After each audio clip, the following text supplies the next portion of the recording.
Welcome to the Queen City Soccer Show. I am your host, Level Up Luke, and I am joined by your other host, Cole Godfrey. Cole, how are you doing, man? Man, I am doing good. I am just sitting here at the house. We have never recorded an episode this early in the morning. We usually do this in the evenings, but we have some circumstances where we had to get it out this morning because today is my anniversary with my wife, and we have all kinds of good plans. And then we got the big game coming up this weekend with Inter Miami. Charlotte FC just defeated New England Revolution a couple Saturdays ago, which we will discuss. And yeah, man, I'm here. I'm doing good. I'm twerking my way into this week. How about you?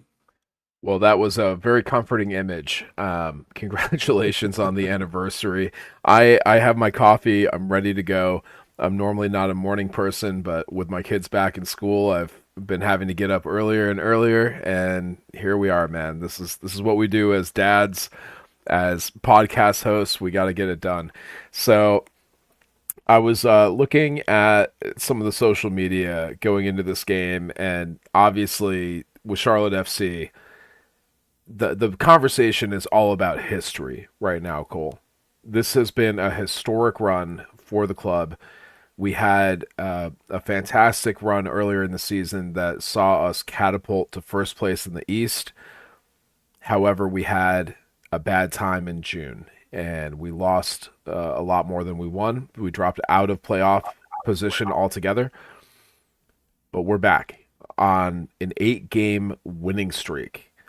We're number 3 in the Yeah. East. Cole, can you tell me, as a fan of Charlotte FC, as a fan of soccer, what does a streak like this mean? 8 wins in a row. It's the tied for the second longest streak in MLS history. Yeah, and I mean, realistically, you don't get streaks like this very often, obviously. A, B, for to have a streak like this, to me, and this is just my opinion, and but it goes back to defense, man. When you were struggling earlier this year after you catapulted yourself to first, then you had that little bit of a slump. You realistically, man, your defense was absolutely atrocious, and we talked about it multiple times on this podcast about just how bad Charlotte FC's defense was. Now, with the caveat Nathan Byrne being out, and you know, it, it's hard to say that that didn't have a lot to do with it. When he comes back, you're back at the top of the league in defensive statistics. So, but Luke, I mean, it's one of those things, dude, where you haven't given up. I'm going back right now and I'm looking. You haven't given up multiple goals in New England scored one against you. You kept a clean sheet against the Red Bulls, a clean sheet against RSL, clean sheet against Cincinnati. So of those 8 games, you've only given up 2 goals once, and that was in the 3-2 win down in Atlanta back on July 19th. So in this, so it's so integral how well Christian Kalina has been playing. It just goes to show how good and deep this defense has been playing. Tim Ream stepped up massively. Adilson Malanda, we know what he brings to the table. Nathan Burnback, but the big guy, the big newcomer who's played very very well, Jaquil Marshall-Ruddy for Charlotte. It's to me, you had your star men step up and Wilfred Zaha. We know the goal contributions. You've been without Pet Biel. We got to keep that in mind. You've been without Pet Biel this entire 8 game stretch. And so when he gets back, we're, does this offense, because it's a lot of 1-0, 2-0, 2-1. It's a lot of low scoring affairs. But when Pet Biel comes back, you would think that that gap would widen if your defense can stay on this form and then your offense take another step. But Adon Toklamati has just been otherworldly. He's got 8 goals on the season. He's been an absolute revelation since the departure of Big Pat. But man, to me, it comes back to Christian Kalina and this defense getting back to what they were doing last year. Luke, we can't forget last year this team was the best in MLS, and they're getting back to it. Absolutely, and that defense is carrying us now. I'm concerned because we're allowing big opportunities. We're allowing really dangerous shots. and it feels like we're getting lucky. The thing about luck is you can quantify it. And the fact of the matter is the other teams are not scoring. And it's not just one game. Now we're looking at a 9-game streak undefeated where other teams are not scoring and they're getting these looks, they're getting these opportunities, but we're converting enough. We're getting 1 goal, 2 goals. And like you said, it feels like last year where we're not lighting the world on fire in terms of our offense, in terms of goal production, but we're just relying on those counterattacks. We get a few opportunities a game, we put 1 or 2 away, and the other team isn't able to score against us. And that's a pretty good formula for success in terms of, just the results being hard to argue with. Now, obviously, there was Yeah. the tough Leagues Cup in there, but I mean, what do you want? It's a 8-game win streak, 9-game unbeaten streak, and we're looking pretty good going into the playoffs. But Cole, if we get another win, we're going to tie the MLS record for the longest winning streak in MLS history. The narrative here is that we're hosting Inter Miami. So to be the best, you got to beat the best. We got Messi and friends coming to town, and that is our showdown. We played them on decision day a few years ago at the bank, and we beat them. We beat Messi. Brant Bronico put him in his pocket, and we're playing Miami again with the record on the line. How big do you think this game is in terms of this Charlotte FC season and maybe in club history? Yeah, I mean, well, let's just talk about the season and what it means. Um, you know, anytime you can go and beat this team with the star power that they have now, there is the huge caveat which Luke, I want to talk about after we talk about the Revolution game, but Luis Suarez is not in for this match. He's suspended. They just got throttled by Seattle Sounders Yeah. 3-0. But just in the Eastern Conference race itself, with this 8-game win streak, Charlotte's catapulted themselves back up into the top 4, which Ashley Westwood said they would do. So, Captain Westwood, we doubted and we apologize. If 8 games ago, man, if you had told you or I, because we talked about it, that we would be in third place or in the top 4 of the East 8 games later, we would have been like, there ain't no way the way this team was playing. But credit to where credit's due, man. Coach Dean Smith has these guys playing.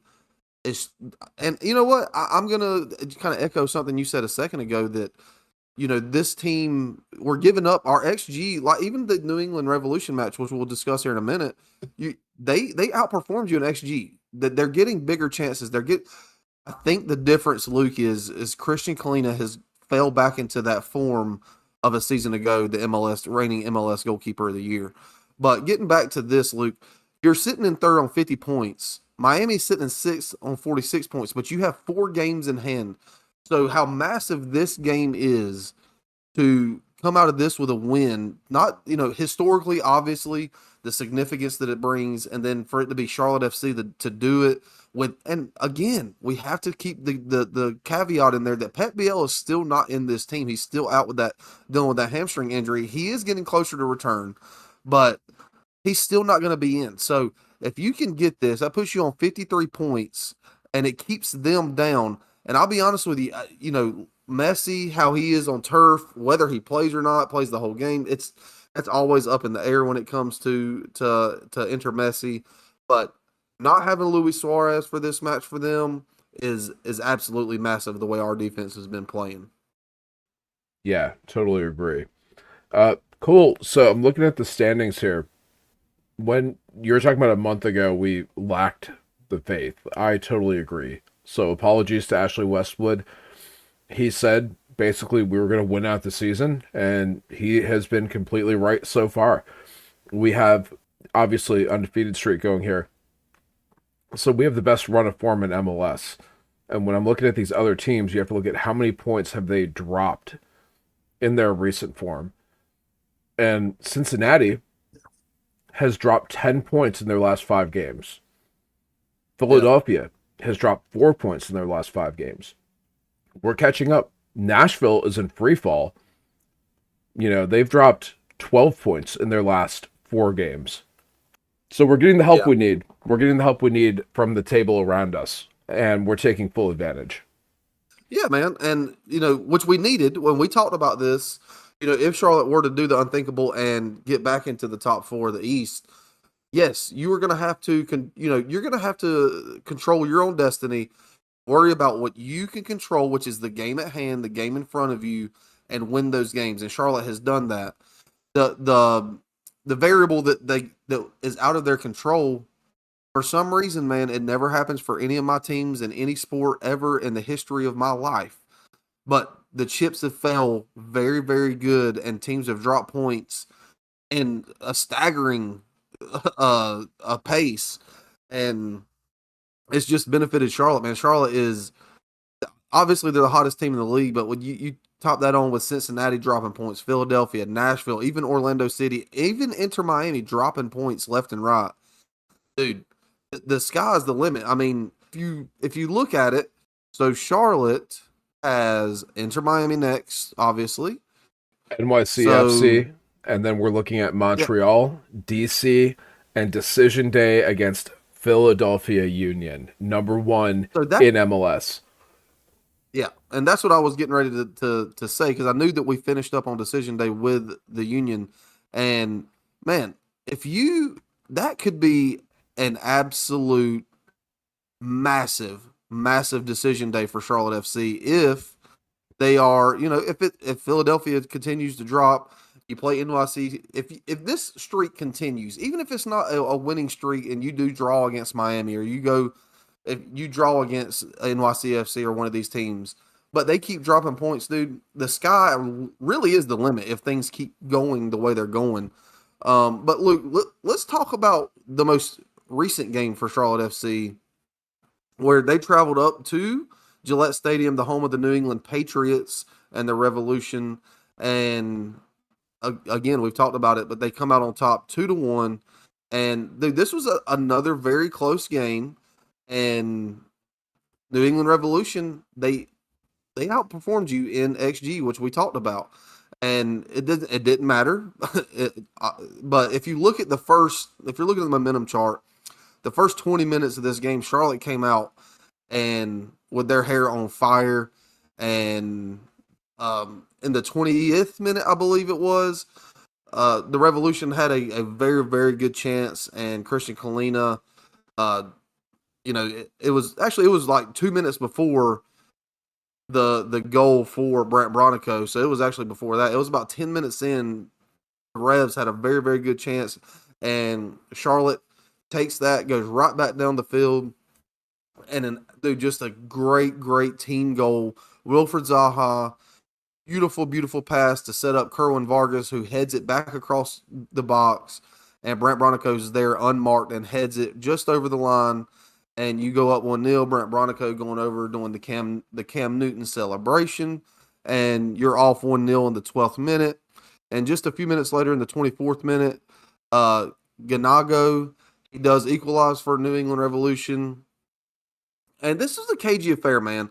3 yellow cards in the first half, all against Charlotte FC: Ashley Westwood, Eric Williamson, and Wilfred Zaha.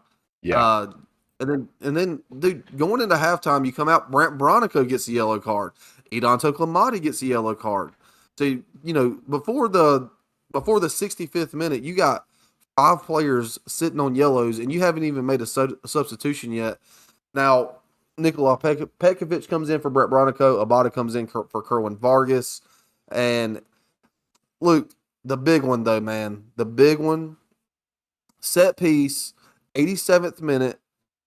Ashley Westwood whips the ball in the box, and Edon Toklamati heads it home.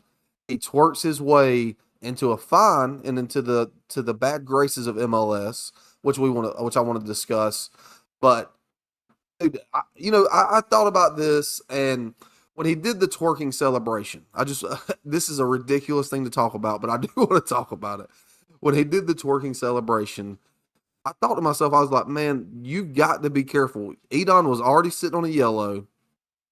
If he twerks, and realistically, the way I look at it is he got fined, So if that's the case, then there's a breakdown between pro refs and the league, which there seems to always be. This probably should have been a yellow card, which would have sent him off, and you'd have had to play the rest of this match, which would, granted, it's only about 5 to 6 minutes, but you'd have had to play it a man down. So we can't lose our heads. We can't have silly stuff like that happen. I get it. It's 87th minute. It's a game winner. You're excited, but it's silly. And I not saying that I agree with MLS. I'm not saying that, but I am saying we have to keep our heads about us, because if you'd have went down right there to 10 men, no telling what happens the rest of this match. I look, man. I have an honest question, and I'm not saying this hyperbolically. What is the issue with the celebration? I honestly can't understand why he would be fined by MLS. How is this different than doing a little salsa dance or jump kicking the corner flag or doing a backflip? Like, what is the line for a celebration? Because a twerk seems pretty harmless. My 4 year old will do a twerk once in a while. Like, it is not a offensive thing. It is literally a children's TikTok dance at this point. Like it's not some celebration that offends the senses or the sensibilities of a genteel person. Like, what are we talking about? It's he did a little dance, he did a little booty shake. Like, what's the? I'm so curious. Like, I mean this honestly. Like, what is the problem with it? I don't understand. No, I mean, like I said, I don't agree with MLS, but I know what it is. It's the same thing as like in the NFL and college football, where if somebody starts humping the ground or making any type of sexual innuendos, they're going. It's a flag, and that was my mindset when he did it. I was like, man, any type of sexual innuendo, it's a gray area, and again, I don't care. You know what I mean? It's twerking. I don't care. He did it for a half a second, but at the end of the day, again, the way I look at it is hey man, let's just let let's celebrate. I like the Kerwin backflip. I like the Superman celebration. And look, man, I get it. I played sports. I played at a collegiate level. Emotions are high. Definitely that type of, the moment in which you did score. I'm not going to fault him at all. I'm just saying I know how the leagues are, and I know how political sometimes, for a lack of a better word, the leagues can be, and how ticky tacky they can be on wanting to enforce certain things but not enforce other things. And I don't see a problem with it. The league did, so he did get a fine. Luckily, he's not suspended or anything like that. In the moment, Luke, I was just concerned about him getting another yellow and that sending him off, but Yeah, it didn't. And so you come out of there with a 2-1 win. That's 8 in a row for Charlotte FC. Big, big, big performance. And, again, man, you can't say enough about how good Wilfred Zaha is, man. That ball to Kerwin Vargas, for him to be able to put it back across for the opening goal with Brent Bronico, dude, it's just top class, dude. Absolutely top class. Again, Edon Toklamati on the score sheet.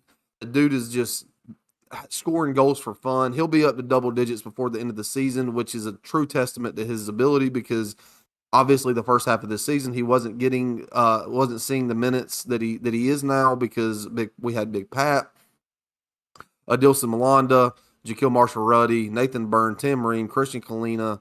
What can you say? The only person on that I think had a very subpar performance this match was someone we've talked about ad nauseum, and how we don't know how good he fits in the team, was Jabril Gianni.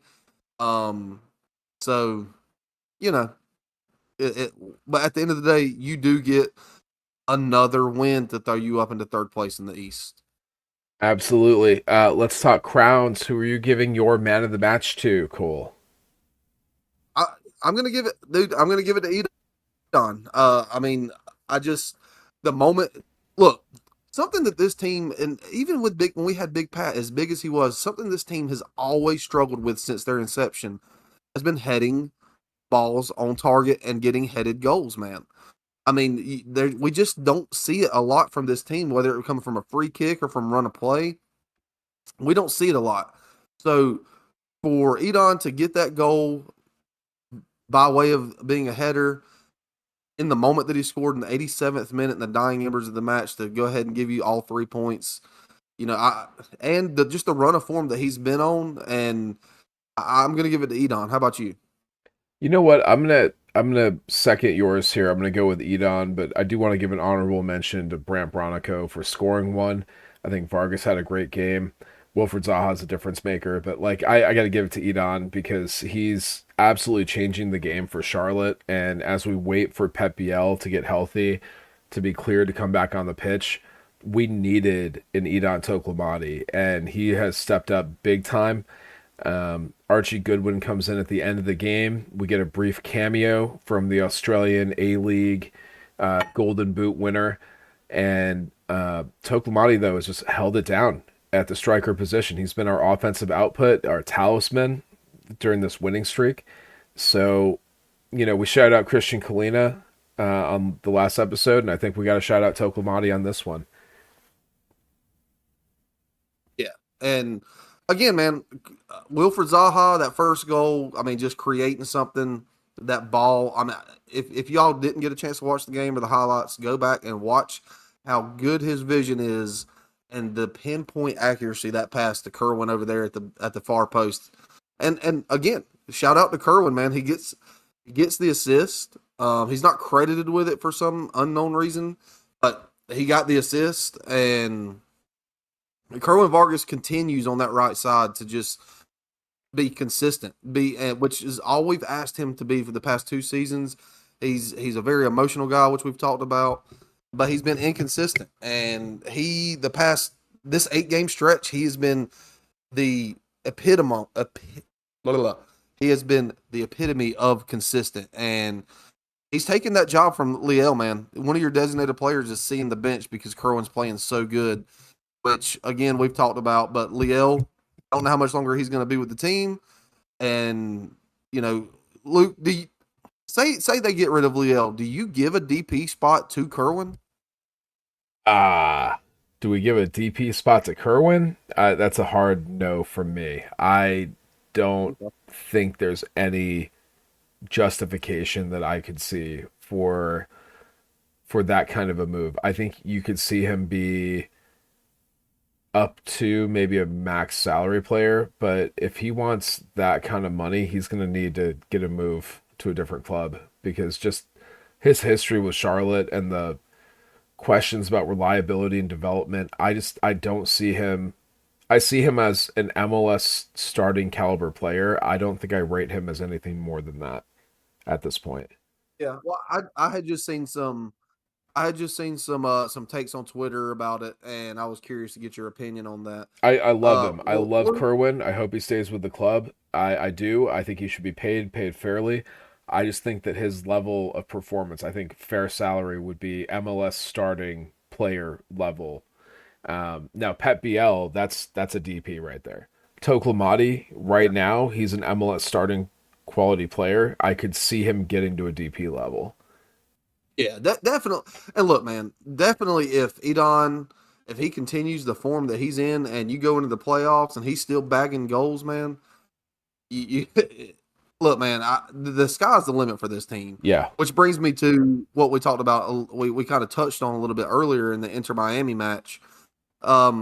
Just an absolute massive match coming up this Saturday at Bank of America Stadium at 7:30. Charlotte FC versus Inter Miami.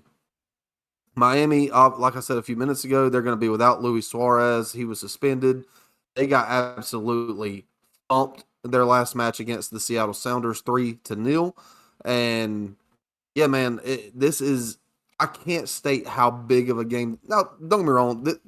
I think the stadium will be full and be packed just simply because there's a chance of Messi playing. I want to see it black and blue because this match, this is the one. This is the one. If you really, really want to continue to try to climb this table and contend with at least even having a sniff of winning the East, this is one you got to have, Luke. Yeah. Yep. So with Miami and Charlotte, I'm seeing some interesting things in the numbers here. I mean, we all know it's Miami. They've scored more goals than us. They have less goals conceded per game.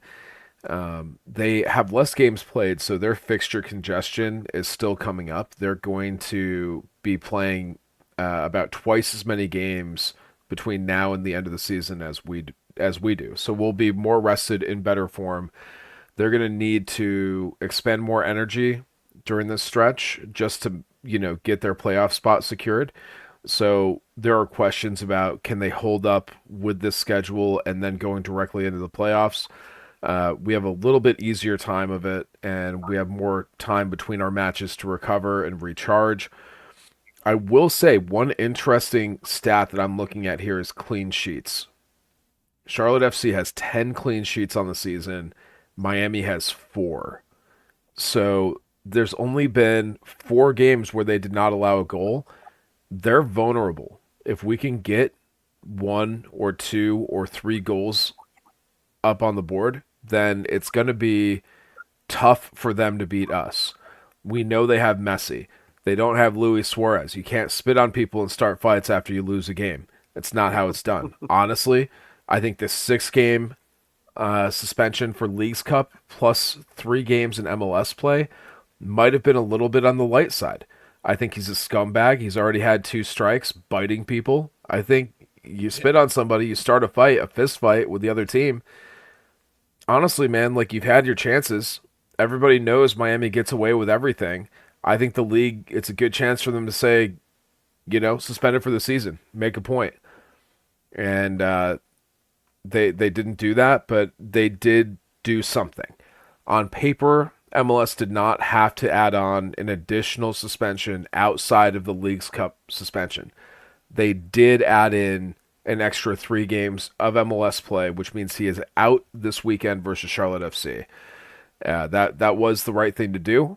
Now the level of punishment debatable. And let me ask you, Cole. You might have seen this. They've been really laying on punishment for this Seattle coach.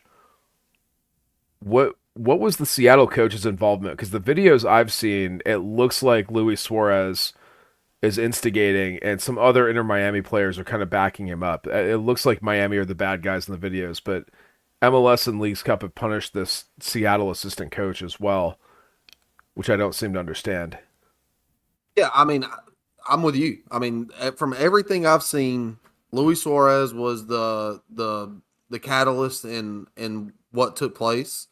I don't know if something was said that we didn't get to see. I don't know, but I mean, to me, and I agree. I mean, Luis Suarez, for by all accounts, is a scumbag. I mean, we've seen it at the international level. He was biting people. Just don't get me wrong. He's an incredible talent. He's been a world class soccer player his entire career. But to me, that's irrelevant when you treat people the way you definitely when they're losing. Nobody likes to lose, but you lose with class, and he does not know how to do that. Um, but yes, so to answer your question, man, I seen the same thing. I don't know if he said something that I don't know, but yeah, to me, this is all on Luis Suarez. Yep. Well, I like I said, I think if we play tight defense, if we stick to our game plan, if Brent Bronico can put Messi in his pocket again, then we have a really good chance. Messi is coming to this game from the international break where he played for Argentina. He played a full 90 in a win versus Venezuela. He got a goal in that one. And then he skipped their next match, I believe, versus Peru. And he comes into this game possibly fresh, but it looks like he will be playing. And we know how Messi feels about playing on turf.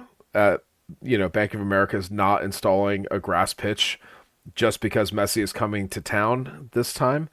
But those are factors. It's things to consider. Whether he plays, how many minutes he gets. I think you may not see a full game from Leo Messi in this one. Yeah, I don't think so either.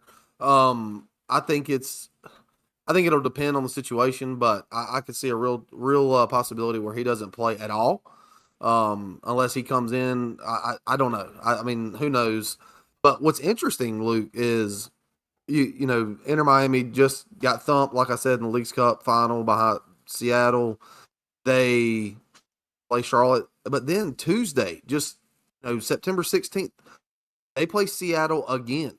So that's just going to be something to watch right there, just just from the drama of it all. Oh yeah, for sure. I didn't even realize that.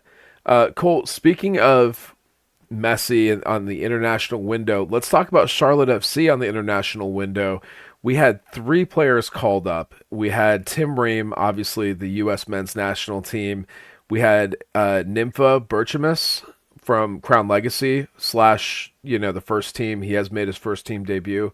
He was called up for the U.S. U17 national team, the youth team. So he continues to be a rising star. And then we had Jaquil Marshall-Ruddy called up for the Canadian men's national team. Three players, three internationals. Obviously, we have another international level player in Big Bill Tuoloma. He is, I believe, currently unavailable due to injury, but he does represent New Zealand, who could be making a push for a World Cup spot. I'm not sure if they've made it yet, but they usually make it out of Oceania region. So that's interesting. It's good stuff. Are there any other players, Cole, that you could see making a case for their national team? I don't see how Liel does. I mean, he's not getting minutes like he was. He's not even a starter for his club team. But Israel, I could see him going to Israel and being like maybe. I mean, because I don't know what Israel has to be completely honest with you. But the only other one I could realistically maybe seeing the bench at some point is Kerwin if he continues to play the way that he has been playing, stays in the form. I could see him getting a decent shout. But realistically, other than that, I don't see anybody else. I don't see Nathan Byrne getting called up for England with the talent that England has. Zaha's retired from international soccer.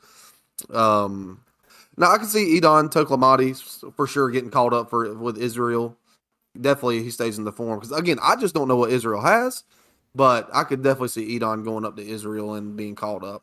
Zaha did play for England, but he transferred to Ivory Coast, so he's actually part of Yeah, the Ivorian Federation. I thought so. I thought that Wilfred had retired from international soccer, but I could be wrong. Yeah, I mean, he very well may have, but I'm wondering why that is. Maybe he didn't. I don't. Again, I don't know. No, it says he is not retired internationally.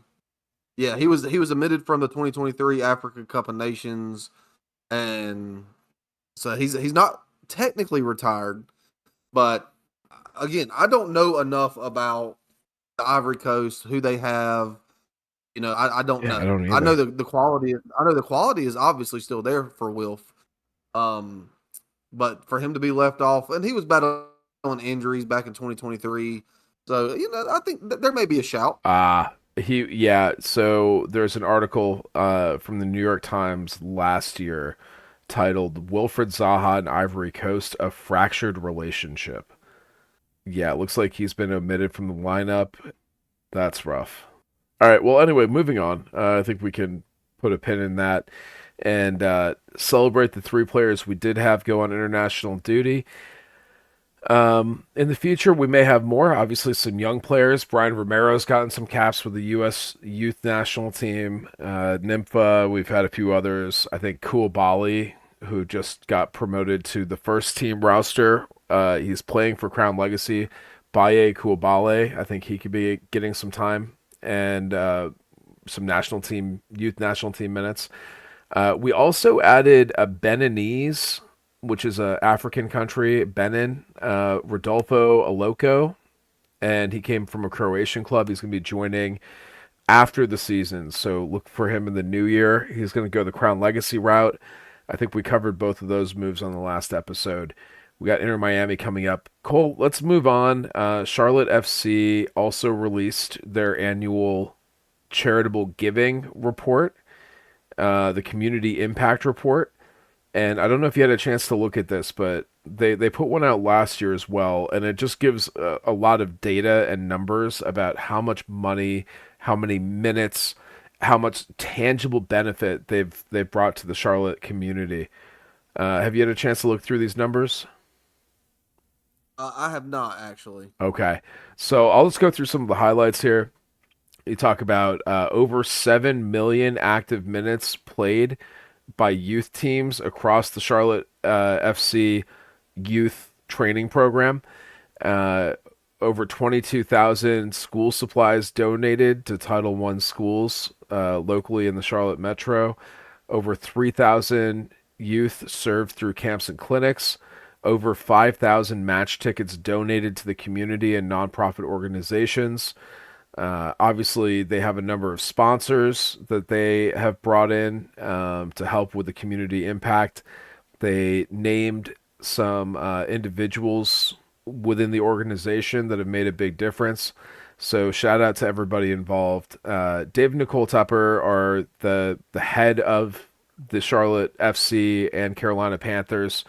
They also run the charitable arm of that organization.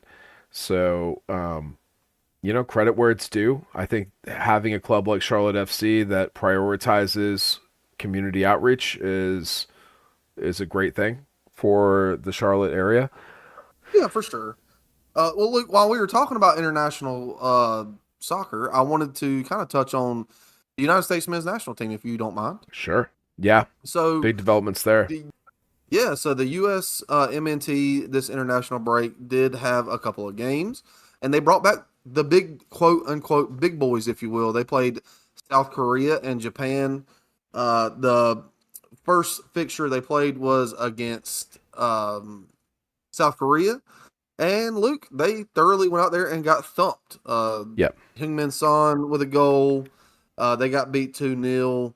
Looked like they've looked under Mauricio Pochettino. Unfortunately, just lackluster, no fire, no passion.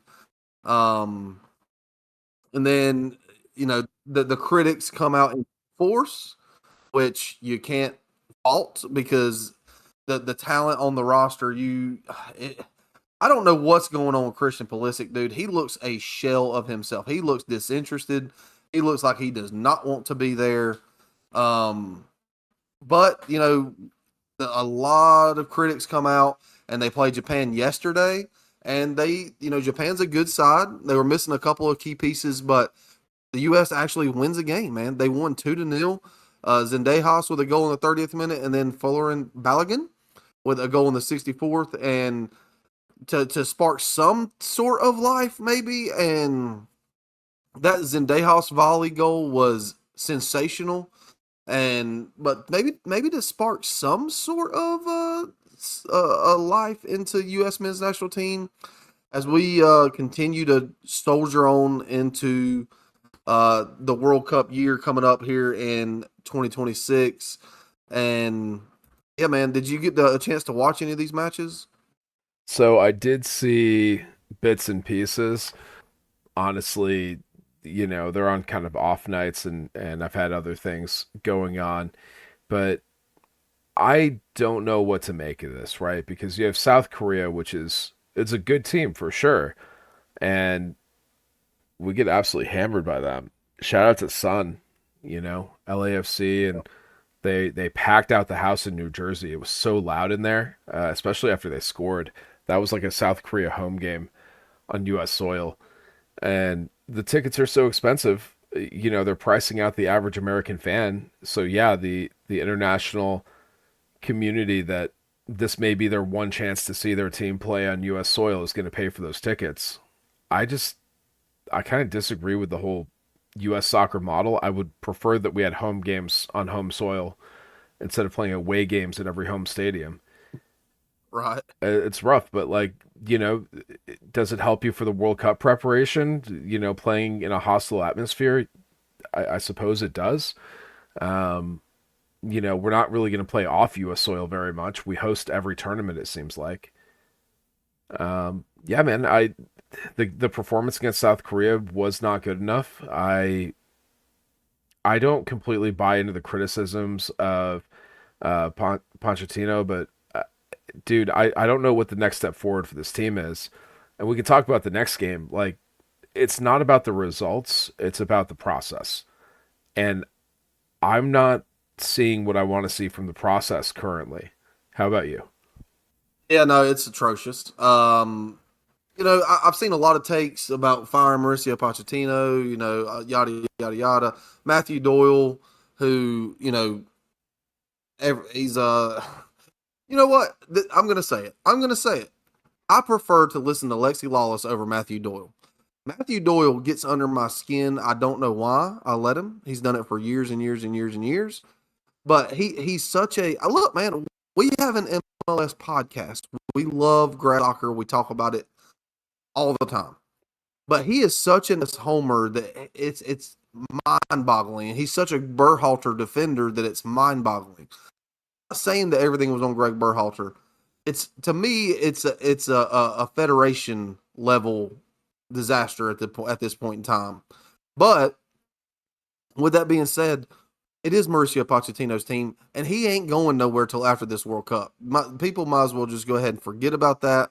The U.S. men's national team did schedule two massive friendlies in the lead up to the World Cup next year in March.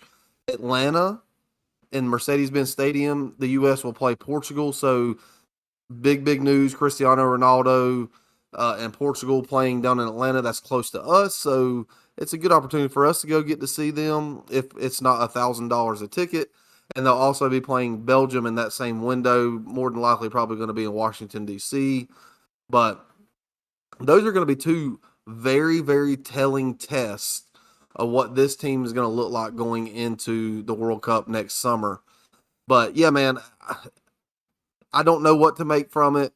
You have the talent to compete with the world's best, but it's just not coming together. I don't know what it is. I truly don't. I've thought about it and analyzed it from every way that possible, but I don't know. Yeah, I'm right there with you, man. I've seen the takes online, and you know, internet opinions are like assholes. We all have one. I certainly share Yep. plenty of my internet opinions, good and bad. But I've seen the thought out there that like, have you recalled another time that there's going to be a major tournament coming up and you've felt or seen less hype? I haven't really No, noticed man. any marketing. I certainly don't hear anybody talking in a positive way about us hosting the World Cup next year. What's going on, man? Is there hype? Yeah, Do you feel I mean, excited? What's the vibe? no, not at all. And that's we've talked about it before, but if I was a betting man, I'm betting that they're just waiting until the calendar turns to 2026, and then you'll start seeing it. But to be leading up to hosting a World Cup, and you're playing in New Jersey, New York, the sports, all the sports eyes on you, and that stadium be nothing but South Korean supporters. It's disheartening, and you look, man. Everybody likes a winner, and if you're not winning, the definitely in this country, the way to get eyes on you as the United States men's national team with this sport in soccer, it's to win. That's the only way to change the narrative. That's the only way to grow this game is to win. And when you go out of Copa America the way you went out of Copa America, or the way you went out of Nations League with your big boys, and then you go to the Gold Cup and you got, it's essentially an all MLS squad with the exception of Tyler Adams, and you finish second, and not a bad showing for the United States men's national team, but we want to see the Balligans, the Tyler Adams, the Christian Pulisic's, the McKinneys, the Weahs, the Serginho Dest. And I do want to say something. Serginho Dest, when he's in this team, they are so much better. So much better when they have Serginho Dest out there. He's so good. But yeah, I'm very intrigued. What I am intrigued for, Luke, is that match against Portugal and that match against Belgium. It'll to me, it's gonna have to be who you're taking to the World Cup, Yep. and it's gonna have to see, the Christian Pulisic's, and we need to see them gel and not go out there and get beat 3-0, 4-0 by Portugal and Belgium. Yeah, I mean, you want to see a competitive squad out there because Belgium and Portugal are going to be using this as their warm up as well. Both teams are going to want to see what it looks like on the field with their starting 11. It's that time, man. We're entering the true warm up phase, and South Korea and Japan, 10 months out from the World Cup. I don't think that's really a true warm up. I think the warm ups happen in the spring before the World Cup starts. Yeah. So right now, I'm not expecting results. Like I said, I want to see process. Whether it's Serginho Dest, whether it's players that did show up this time, like Pulisic, whether it's the up and comers, your Diego Lunas. I just want to see something. I want to see that spark, that grit, and I think this was better. I'm gonna hot take. I think this 2 game set, this international window was better than what we've seen, this calendar year. Outside of, I kind of liked the January camp where you had Ajaman and Diego Luna and some of the MLS guys. I kind of liked that camp just because it felt like they wanted it. The level of competition was much lower, but Yeah, for sure. I kind of like that camp. The rest of the year has just put me off so much because the mentality, the marketability, the vibes, like everything is off, man. And I don't know how we can look at the World Cup being in the US next year and be excited. In one of our group chats, I've seen people talking about like World Cup games. We have a friend, Jorge, friend of the pod, Jorge Torres, and he's a big Colombia guy. I think I would be more excited to do a little road trip and go see Colombia play, than the U.S. I know the tailgate's going to be amazing, and I'm not going to have to, stress out for 90 minutes and have a team, either piss me off or leave me feeling slightly relieved at the end. Like, even if we win, I don't know how excited I'm going to be if it's not a believable, decisive effort. If we scrape by with some fluke wins, that's going to be a stressful 90 minutes.